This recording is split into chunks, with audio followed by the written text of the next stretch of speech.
шаҳри Кӯлоб 32-юмин бозӣ барои дарёфти ҷоми Тоҷикистон баргузор гардид. Дар бозии ниҳоии Истиқлоли Душанбе ва Равшани Кӯлоб андари майдони рақобат шуданд. Вақти асосии вохӯрӣ миёни ин ду рақиби азалӣ бо натиҷаи мусовӣ 1-1 хатм шуд ва дар силсила зарбаҳои 11 метра футболбозони дастаи Истиқлол назар ба рақибони худ беҳтару хубтар ҳунарнамоӣ карданд. Бояд бигӯем, ки дар 90 дақиқаи вақти асосии вохӯрӣ мухлисон шоҳиди задани гол нашуданд. Ҳамзамон дар ин миён футболбози дастаи Истиқлол Табрез Исмоилов бо иллати вайрон кардани қоидаи бозӣ аз ҷониби довар корти сурх гирифта майдонро тарк намуд. Нахост дар дақиқаи 100-уми бозӣ пас аз иштибоҳи дифоъгари дастаи Истиқлол Содиқҷон Қурбонов ҳамлагари дастаи Равшан Жозеф Акоманди ба задани гол даст ёфта ҳамин гуна ҳисоб боз шуд. Бо гузора шудани 7 дақиқа дифоъгари Истиқлол Содиқҷон Қурбонов аз вазъияти мусоиди голзанӣ истифода карда ҳисобро баробар намуд. Дар идомаи вохӯрӣ ҳарчанд талошҳо аз ҳарду ҷониб зиёд ба чашм расид, вале ҳисоб тағйир наёфт ва кор ба силсила зарбаҳои 11 метра омада расид. Дар иҷрои силсила зарбаҳои 11 метра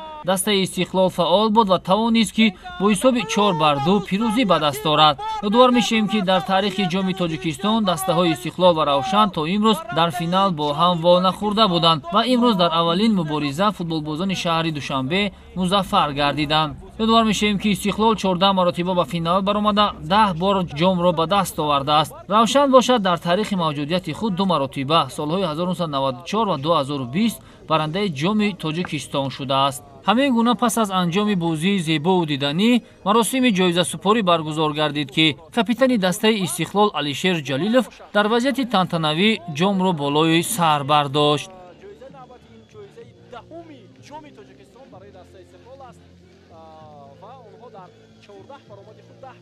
Комментарий матча будет такой, что настоящий кубковый финал. В этом финале было все. И болельщики, и красная карточка, и много голевых моментов, и пенальти. Это вообще один из лучших финалов, наверное. Так что ребятами я доволен. 10 играли 75 минут. Даже играли лучше, когда были равные составы. Потому что ребята сделали огромную работу. Вот, добились этого. По заслугам, я думаю, что все по делу. Получилась очень сложная игра. Удаление заработали в начале первого тайма. Но, слава богу, то, что довели, так скажем, игру до победы. Очень важная игра, очень важный титул. Поэтому хочу поздравить всех болельщиков наших. На пресс-конференции говорил о том, что сейчас присутствует 2 вратаря. Сегодня этот матч был 2 вратарей. По ходу матча они не совершили ни одного ошибки, и у обоих вратарей очень хороший сейф, когда матч прошел. В целом матч был, я думаю, что очень здорово прошел матч, чисто боевая игра, чисто команда Равшан дала бой Истиқлолу в плане того, что кубок непроходной, кубок Билиса, я думаю, всем понравилось. Ну а пенальти — это лотерея. 3-й раз я проигрываю лотерею Истиқлол, жалко, конечно.